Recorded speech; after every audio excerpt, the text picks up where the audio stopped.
It's time to talk about solutions. It's time to share the vision. It's time to dig deep and do the inner work. It's time to have uncomfortable, real conversations so we can heal and talk about solutions. I am your host, DCS, and this podcast I interview Charlotte Mecklenburg District Court Judge Yolanda Trotman. We're going to talk about the school-to-prison pipeline, the reality of communities bridging the gap and having conversations with police to encourage reform at the local level, and why having these conversations is hard, but so very important. This is the WooWoo Hour.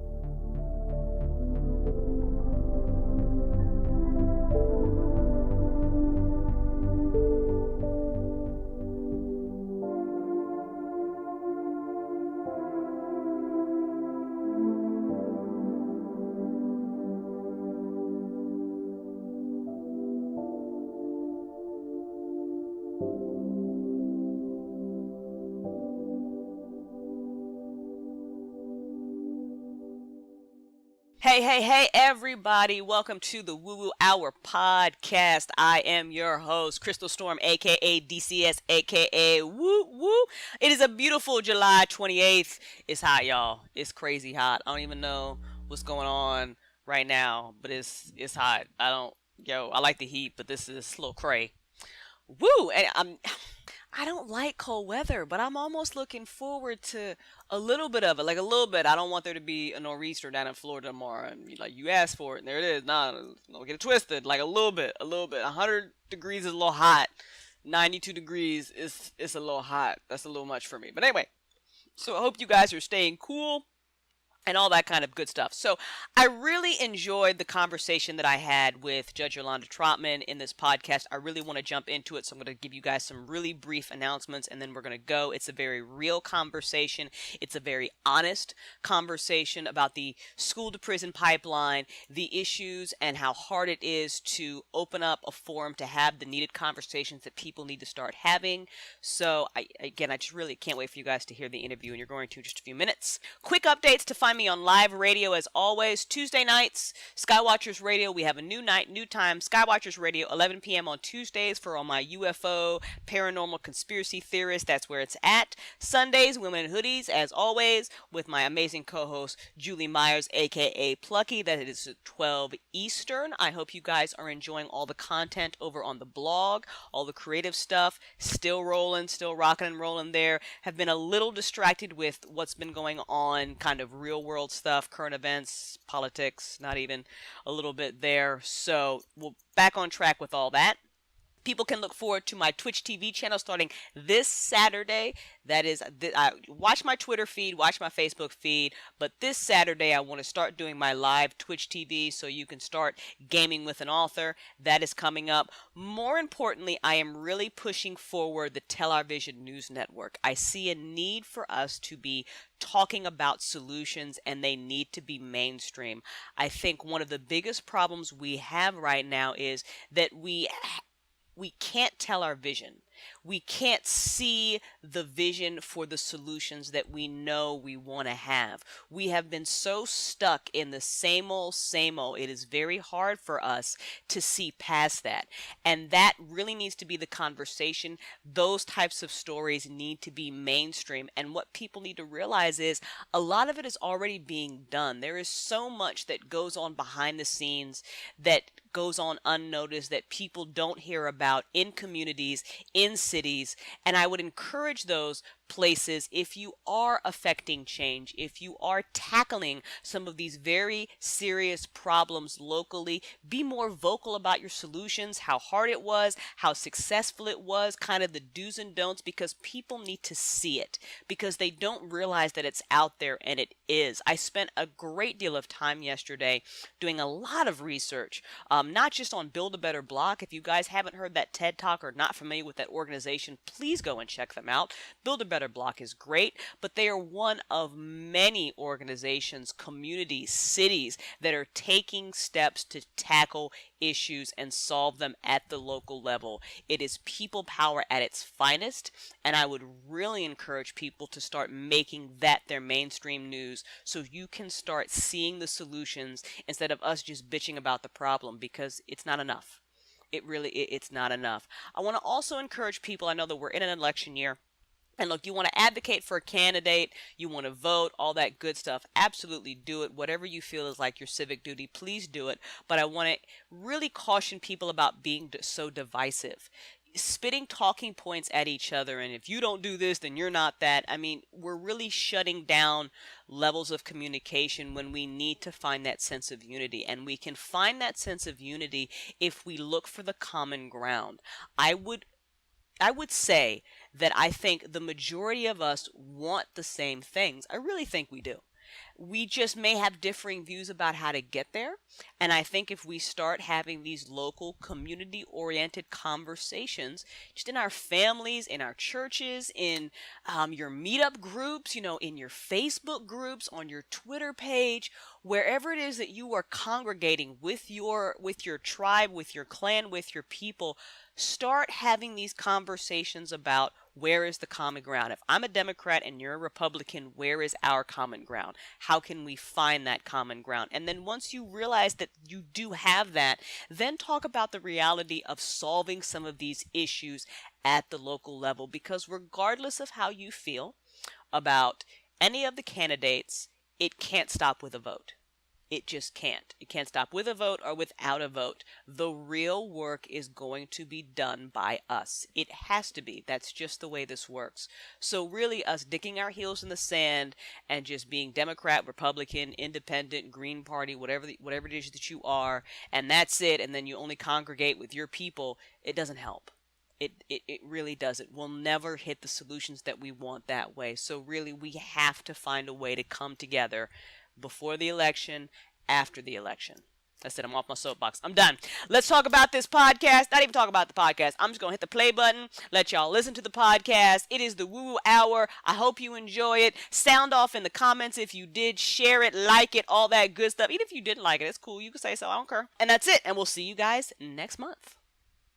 What's up, everybody? It is the July edition of the WooWoo Hour. I am your host, Crystal Storm, aka DCS, aka WooWoo. I am super excited about, I know you're laughing. I am super excited about my guest this month. I know I say that every month, but I'm especially excited this month because this woman is one of my role models. I don't think she knows that. I don't think she also knows that I still have a lot of difficulty using her first name. I'm going to be 36 years old. I do. I'm going to be 36 years old this year. And I didn't say that to make you feel old, but I do. I have a real problem with it. She was a teacher. She was my debate coach back in high school. She is now a Charlotte Mecklenburg judge. Today we have on the WooWoo Hour Judge Yolanda Trotman. How are you? Well, thank you for having me, Crystal. I am fantastic. It is absolutely my pleasure. And yes, you did make me feel a little old, but that's okay. It's okay. Good to go. Good to go. See?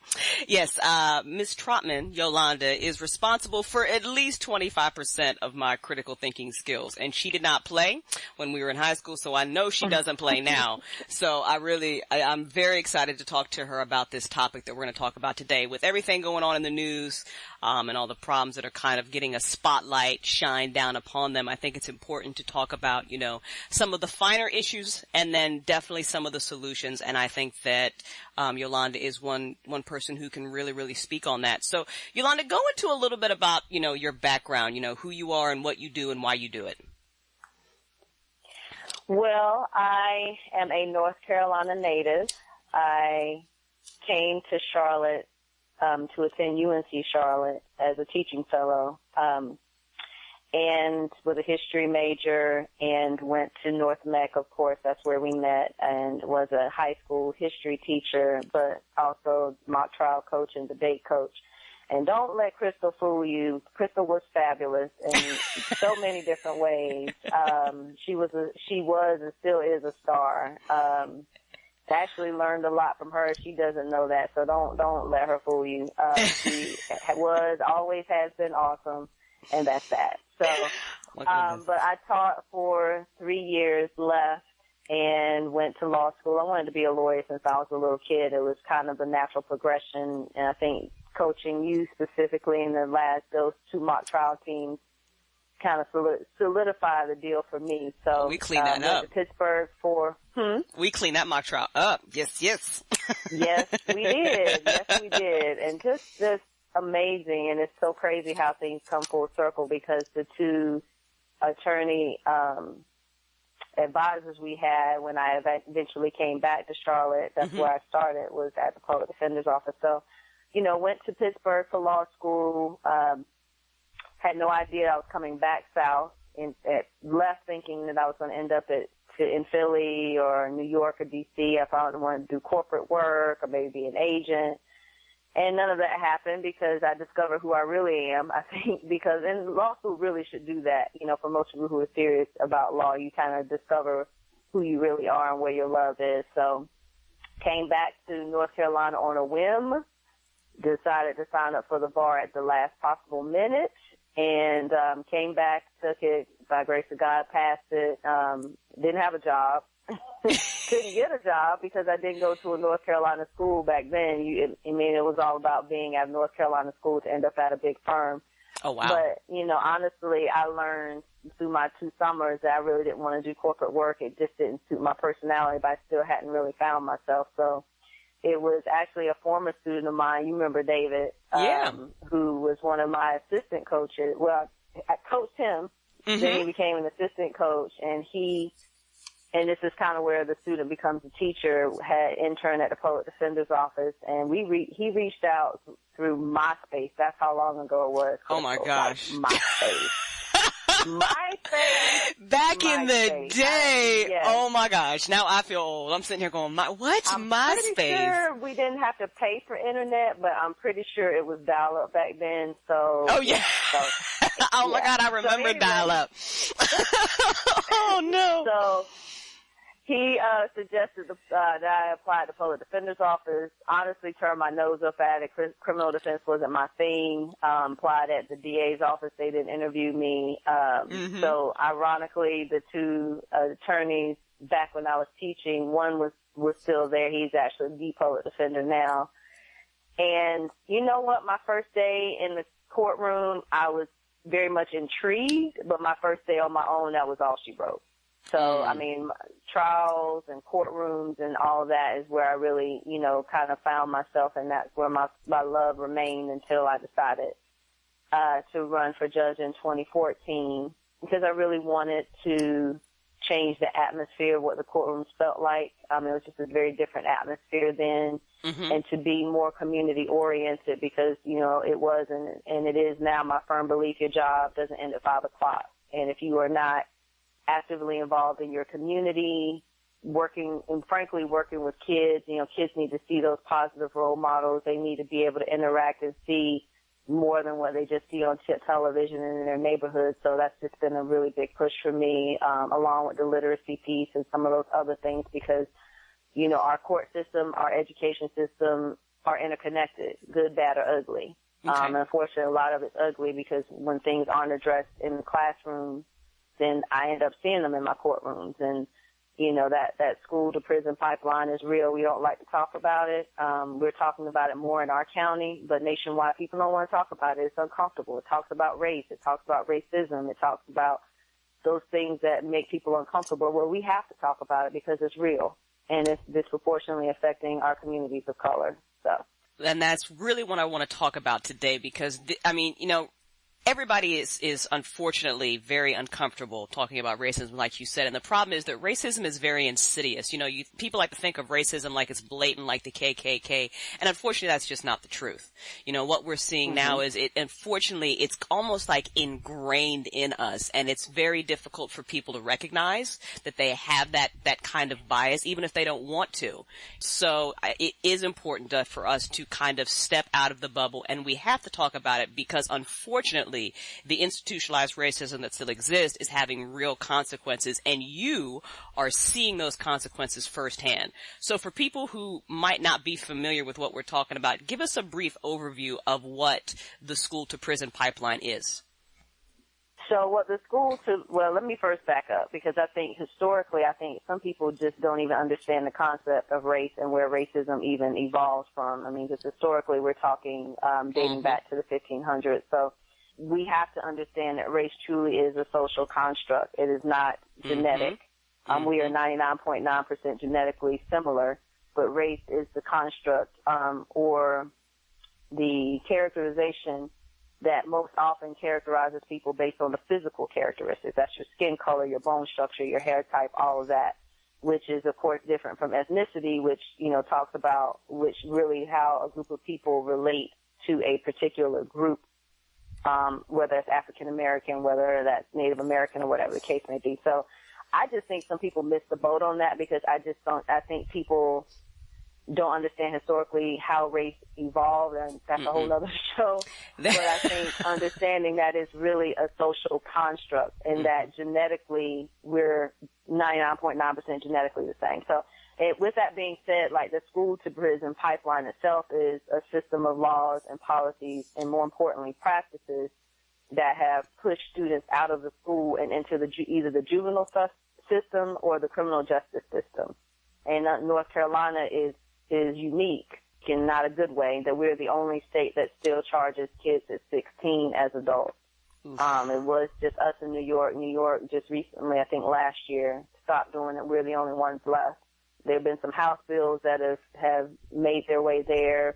Judges have been, particularly juvenile court judges, have lobbied and made it very known that, that how this is a problem within the system, but we're the only ones holding on to treating 16-year-olds as adults. Again, that is problematic. So the pipeline, as far as schools are concerned, really talks about how zero tolerance and mandatory reporting systems kind of started it in the 90s.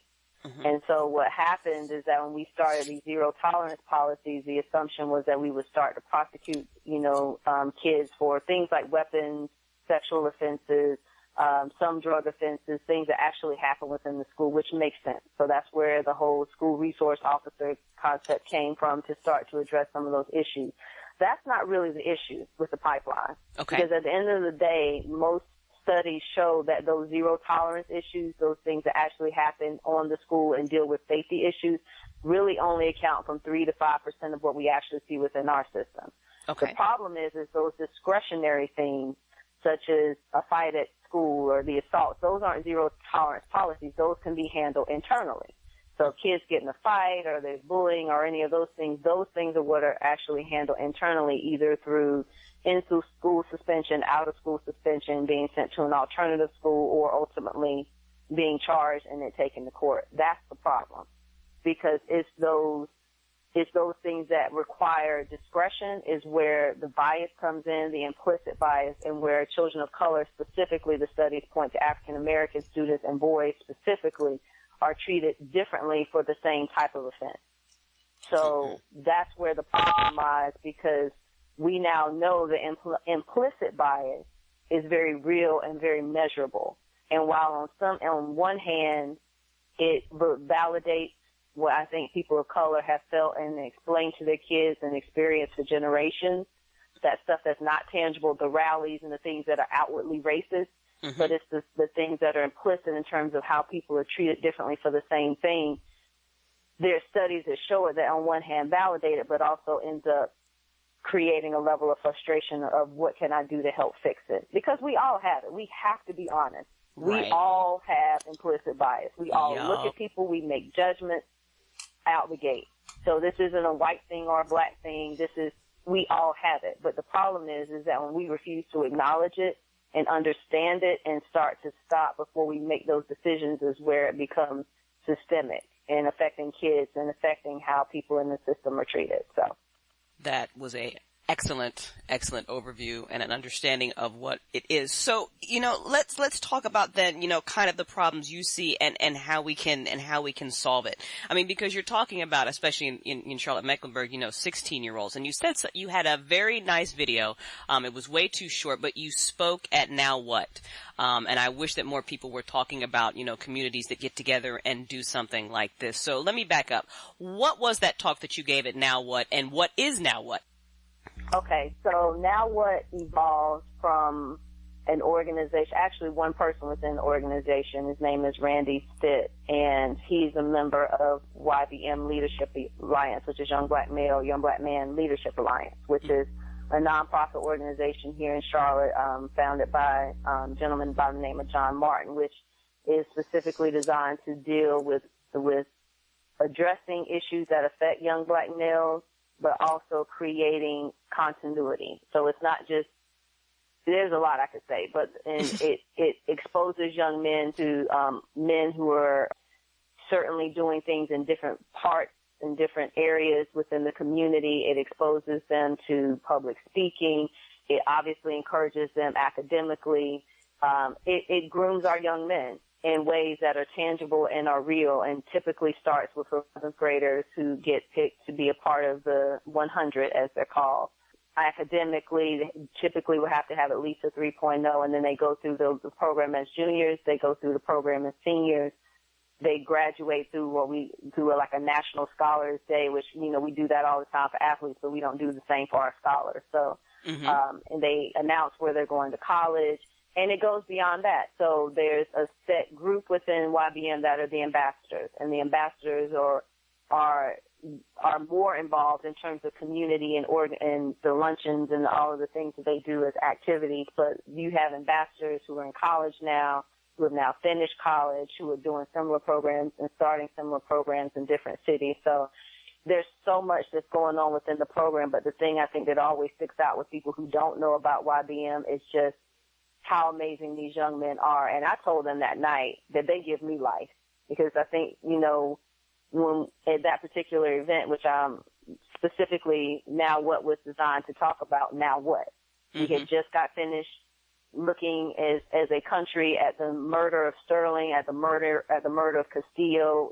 Our entire community had been traumatized, and we still are, but we have been traumatized that week. Right. From one murder to another murder, seeing it visually, and, the debates that were stemming from, that still continue about Black Lives Matter. And then, of course, we had the ambush in Dallas. So it was so much that we were taking on mentally. Randy came up with the idea of how do we get people to talk about it, but then have action items. So created the idea so that people understand what young black males are really facing.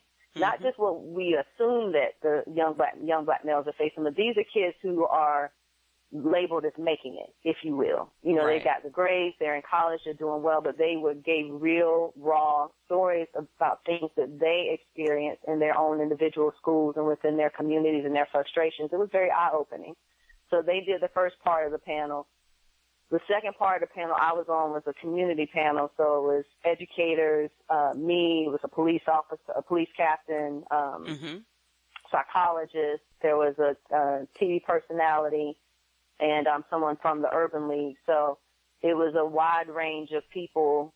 We answered questions. There were directed questions for us. But the big issue I think that you saw, which was on YouTube, was the issue with the school-to-prison pipeline, and that just came from a very general question.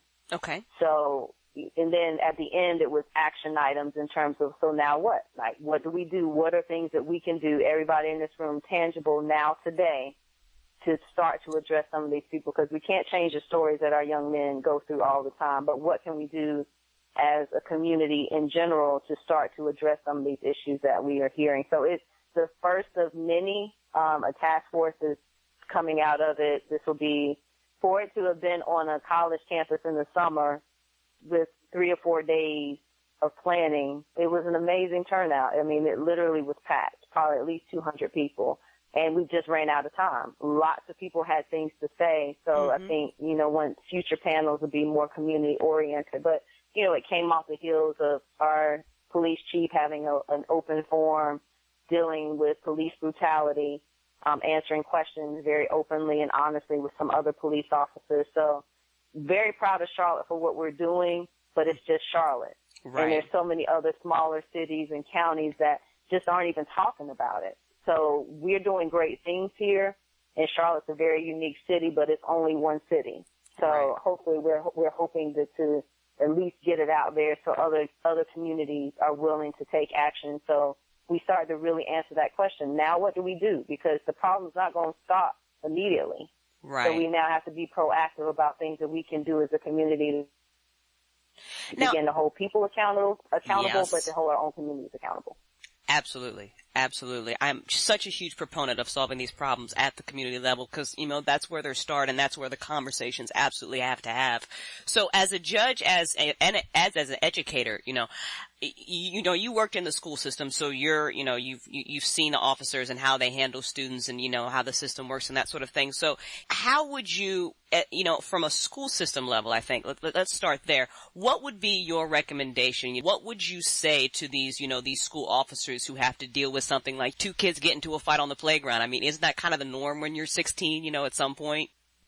It is, and I'm not sure how much I could say directly because I don't know what they deal with. But one thing I do find troubling as far as the numbers is that we have seen a steady increase in school resource officers since 2008. It's actually been a 250% increase since 96 when the whole resource officer concept. 250%, that's huge. That's crazy. And the reality is that the numbers have steadily been declining of school-based offenses. Again, we're talking about what actually happens in school. School-based offenses have been on a steady decline since 2008. And you can't make the correlation, we've got more officers, so the numbers have gone down. No, if the numbers were going down because of the presence, it doesn't make sense, like the numbers don't add up.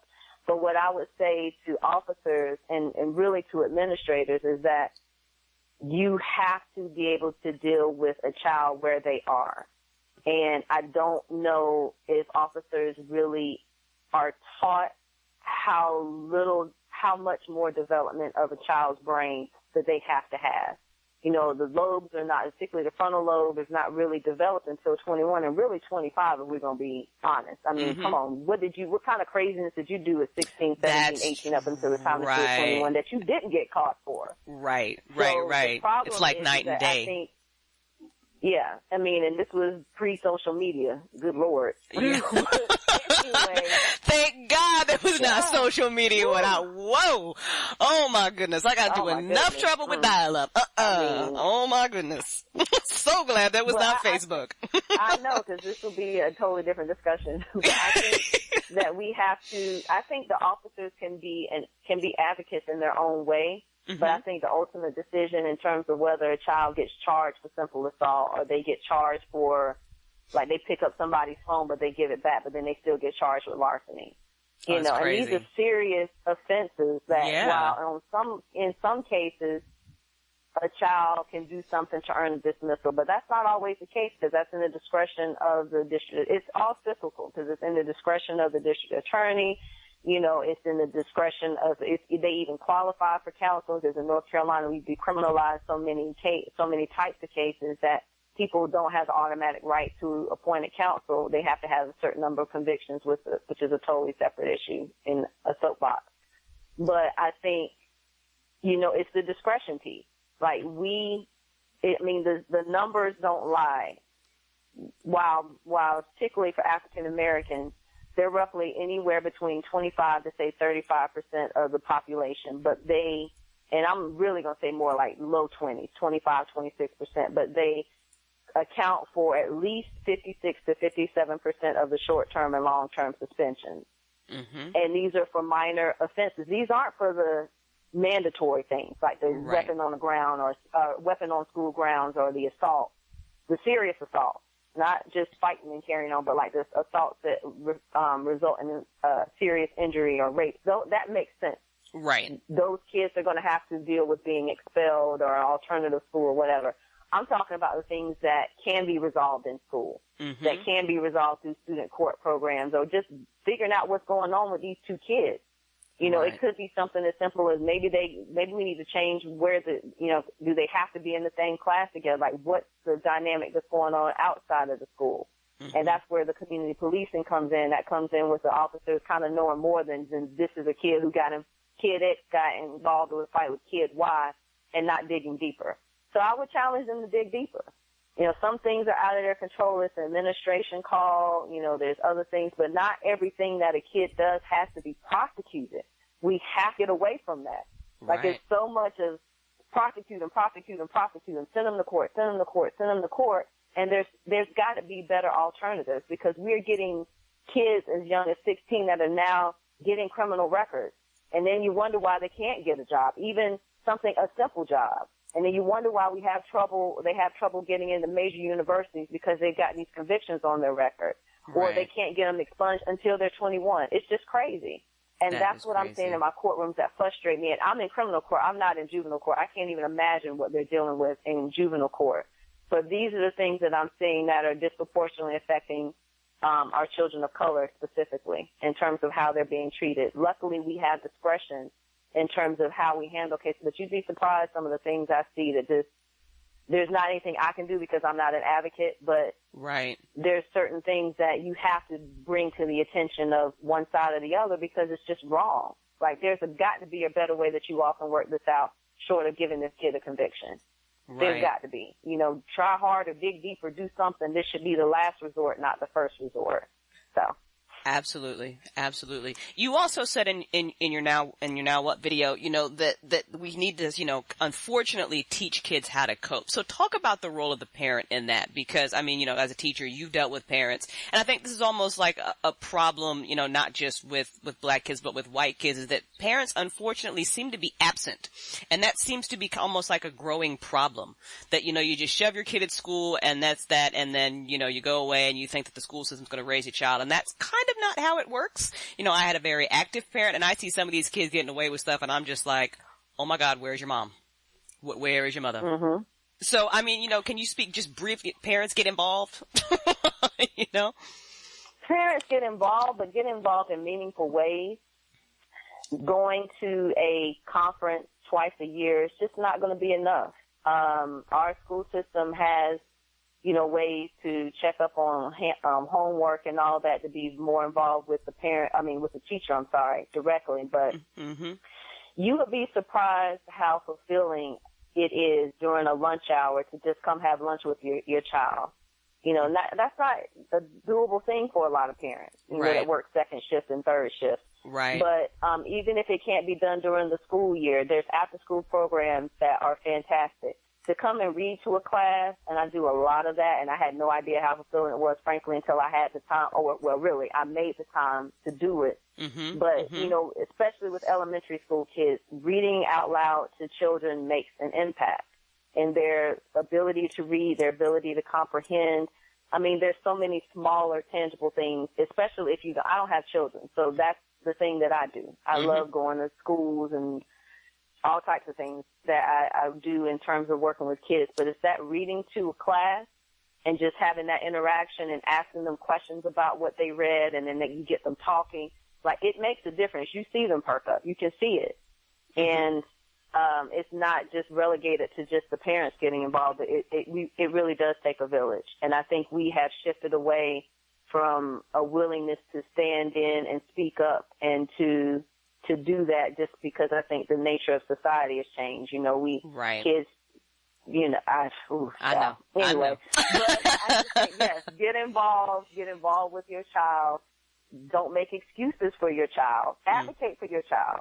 Mm-hmm. But also they have to have your child has to have accountability. It's not always the teacher's fault. If your child's not doing the homework, then there's going to be a problem. Right. But you also can't go in and expect to just fix it just by fussing and yelling, because, you know, that's not the way that doesn't teach that child a good work ethic at the same time as well. So, Very you know, true. model the behavior you want your child to have.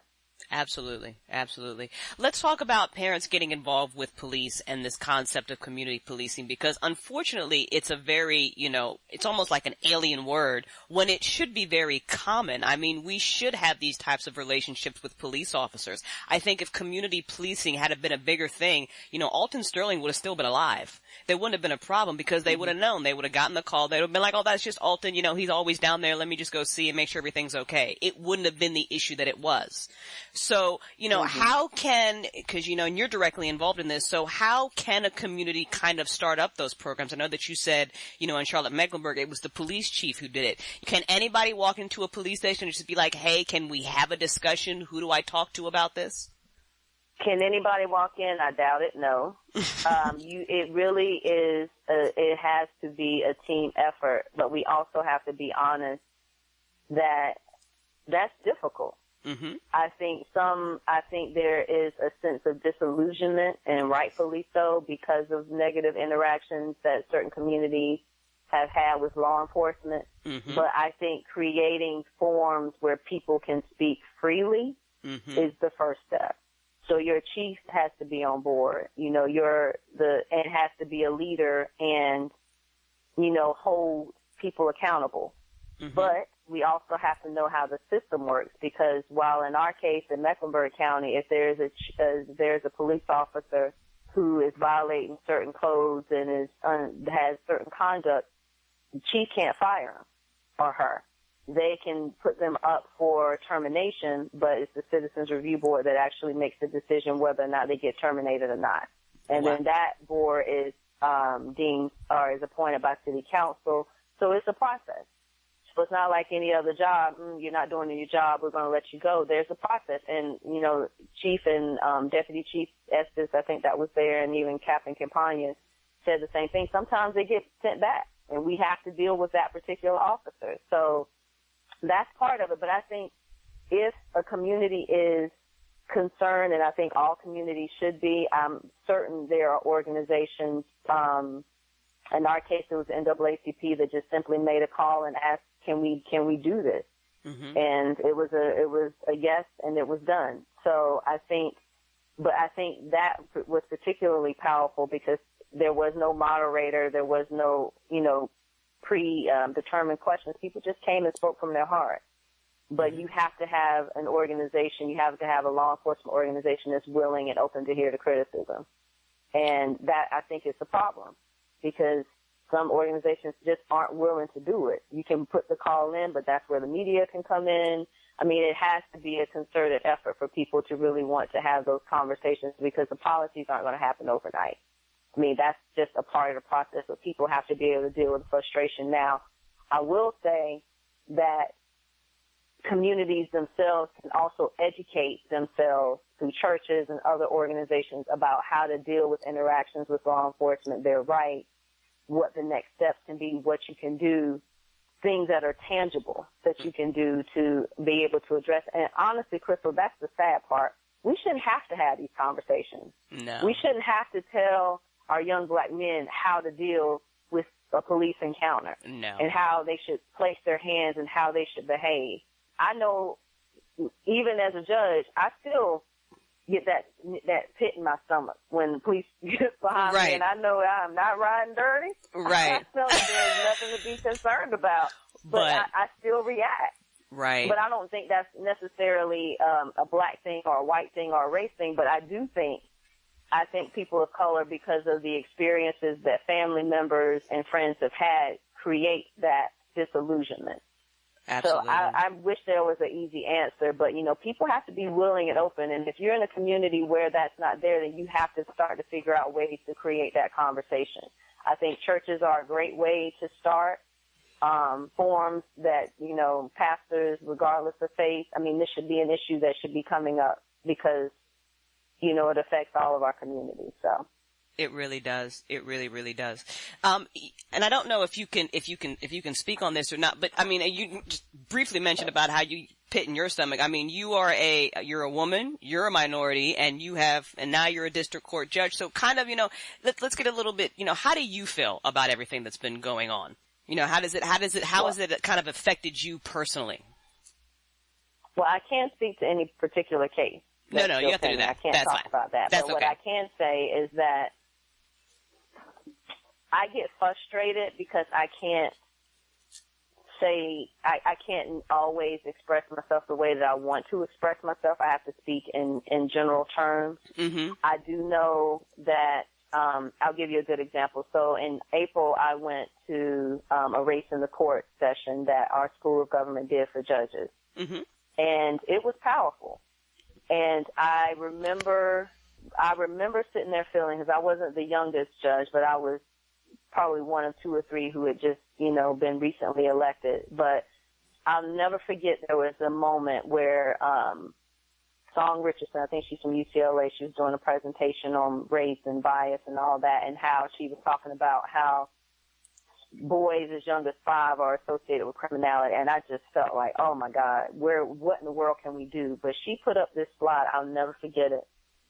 And it was on one side, on the left side, was a picture of young Trayvon Martin Mm-hmm. that I remember seeing in the news. And she was talking about how, systemic race is and how people are associated with certain images. And then the image beside it was that of a gorilla. And I knew exactly what she was trying to say because it was a shock. But I'm literally sitting on the front row and I'm fighting back tears. Like I wanted to just get up and leave. I wasn't angry, but I just felt so disillusioned. Like, oh my God, Right. if this is the truth, then what in the world can I do? Because the only thing I can do as a judge is certainly be creative in my sentencing, certainly advocate as best I can at forums and talk about things and help to educate. But it made me feel like, and I was very honest to the other judges that were there, I feel so frustrated at times because I can't talk the way that I want to talk. Right. For fear of somebody taking it the wrong way or getting sent up to judicial standards, or especially with young people, because I want to spend more time with them and to have those real talk conversations with them, but I can't from the bench. Right. I mean, I'm so limited by what I can do. But I think as far as the past week or two and months prior to that, I think for me, the more stories I see, the more protective I am of my own personal, what's the word I'm looking for?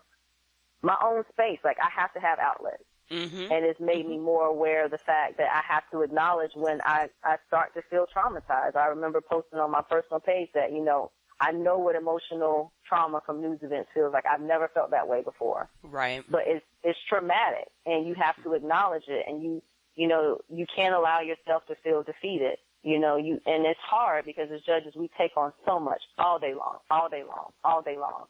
And you have to be able to, know when you need to take a break and self-care and all of that. So for me, it was a learning experience and reminding myself of what I have to do, but also reminding myself of how huge my responsibility is, and not to be afraid if I need to stop or take a break or think about something before I do it. And I do that all the time because, the decisions we make affect people's lives. And, we have to be mindful of that. And we also have to be mindful of the issues that our communities are facing. And I learn so much of that more and more every day, because you can't live in a bubble. You can't assume that, people were raised the same way or they had the same experiences as you, and some of the things we take for granted and, the decisions we make in terms of ordering court costs or not, or, doing those things that, we can't assume everybody can come up with $100 or $180, at least in Mecklenburg County to start, for the cost of court. As Right. like, and we find, I'm getting ready to get on my soapbox. Go ahead. Stop. No. That's why you are in a safe space. But I just think it's huge. And I think as judges, we have such a great responsibility for community, but we cannot do our jobs if we don't stop to take care of ourselves and acknowledge when we feel a certain way. And that it's okay to feel that way, but you also have to work through it because you still, have a job to do. So yeah, I think the short answer, it was traumatic. Yeah. Because I watched the video, the first video with Alton, I watched it. And I made a mistake of watching it during a break.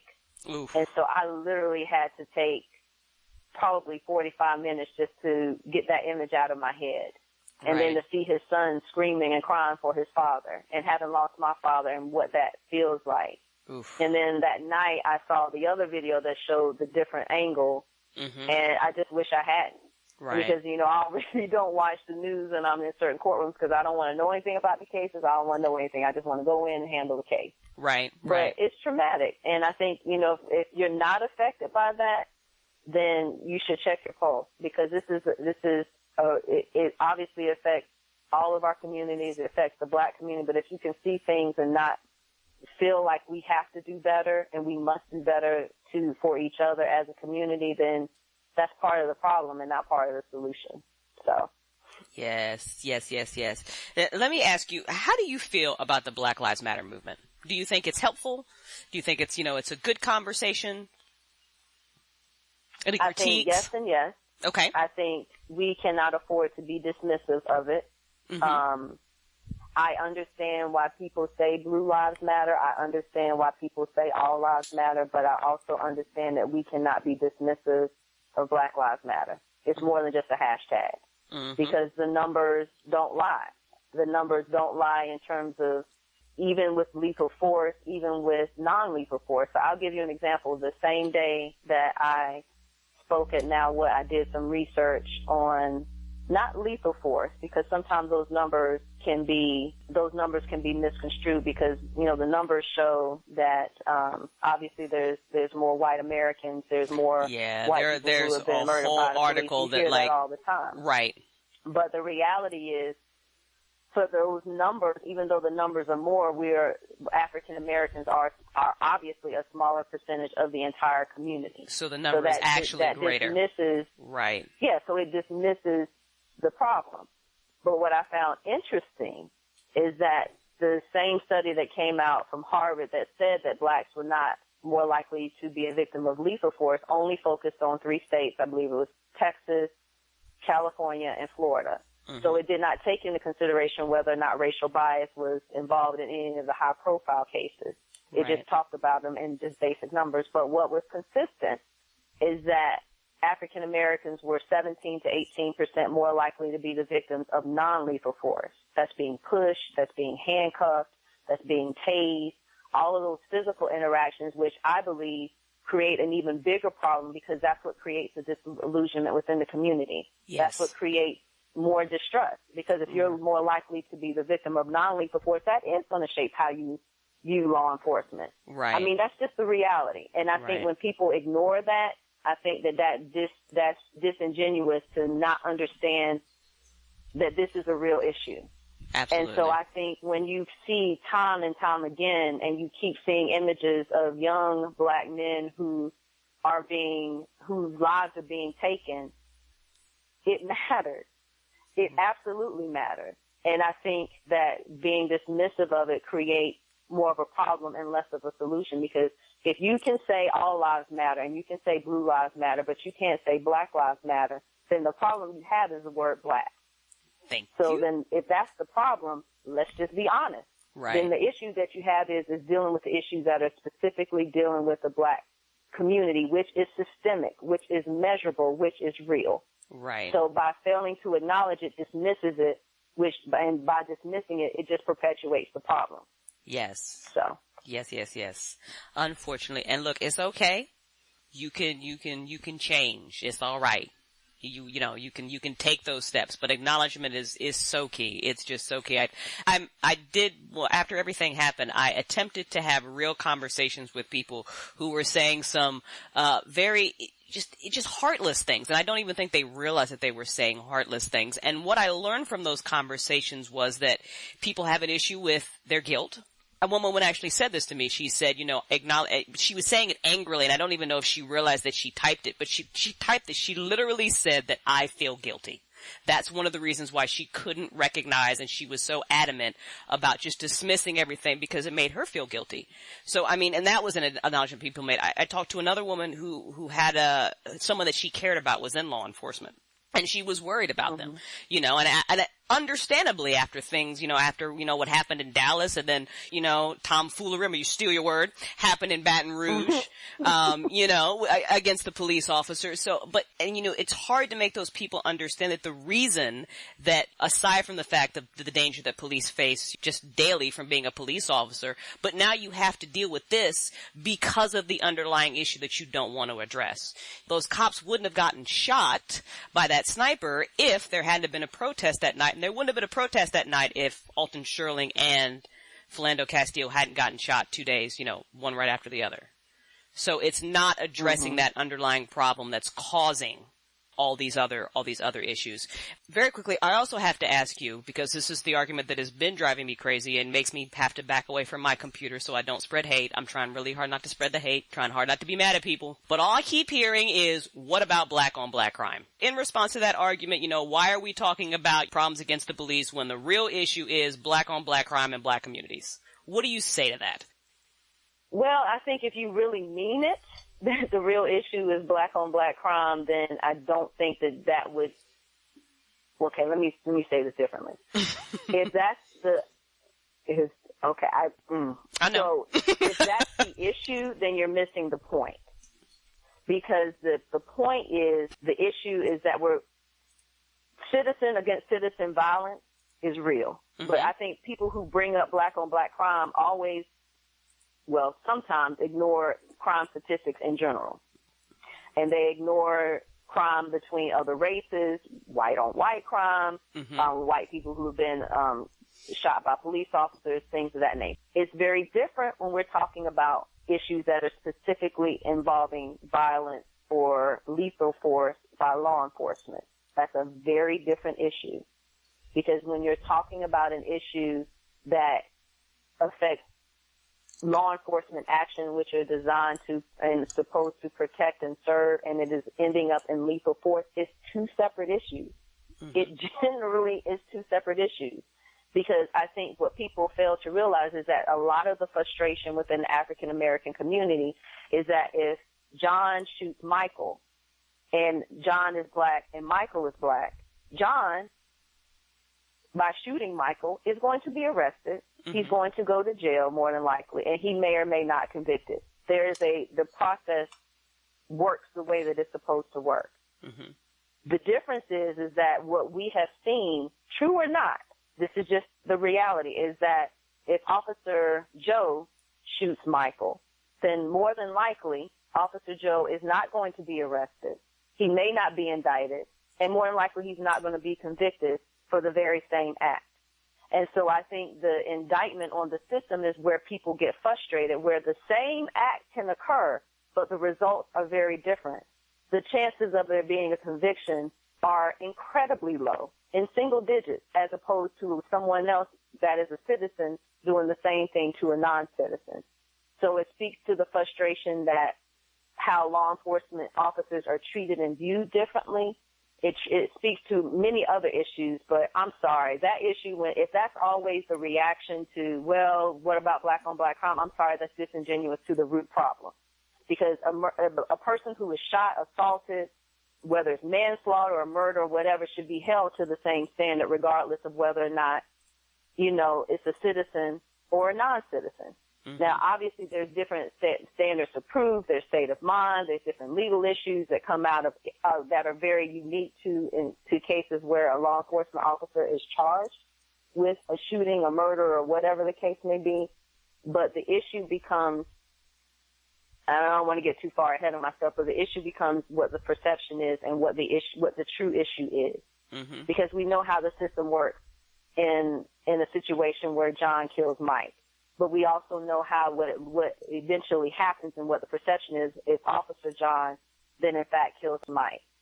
Now, I will say very clearly that I truly understand what the concerns are that law enforcement has, and how obviously we have great men and great women who put themselves on the line every single day. Absolutely. And the actions of some officers should not be looked at the force as a whole.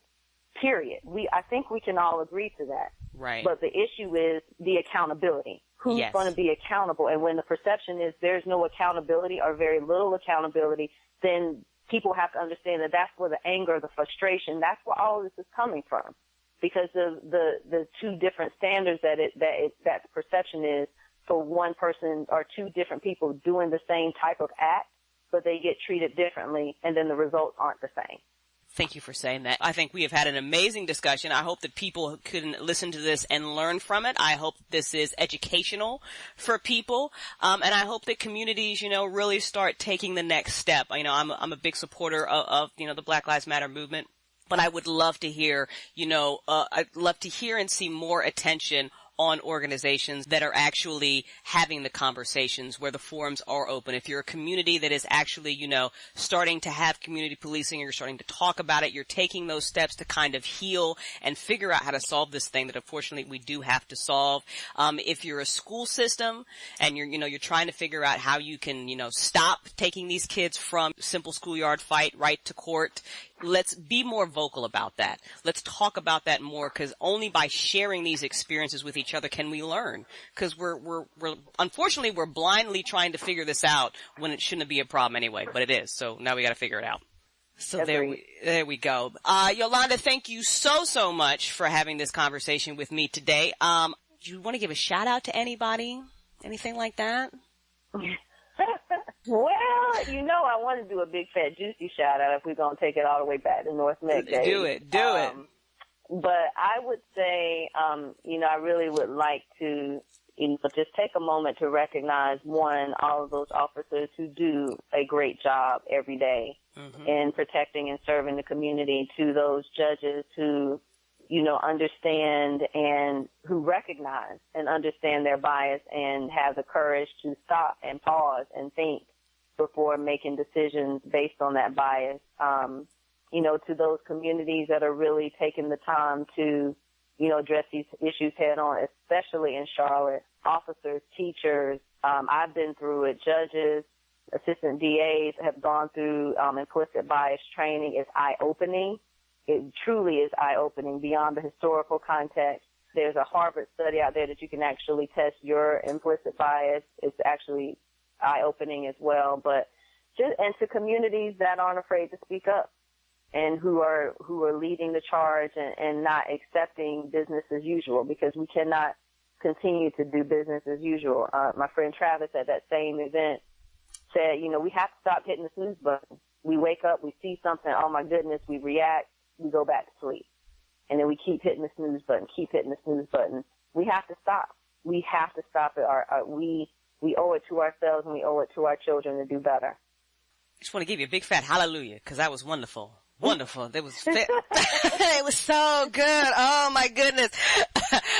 All right, everyone. Thank you so much for tuning in to another edition of the WooWoo Hour with District Court Judge Yolanda Trotman. We will be back next month with another amazing guest talking about solutions, real solutions. We might get a little more woo-woo next month since we was all practical this month. That's just how we roll over here on the Mind of DCS. I am Crystal Storm, aka DCS, aka Woo-Woo, and we will see you next time. Thanks for listening to the WooWoo Hour podcast. This podcast airs monthly over on the website inthemindofcrystalstorm.com. You can support this work and other creative content by visiting our Patreon page, patreon.com/mindofacreator. We'll talk to you next month.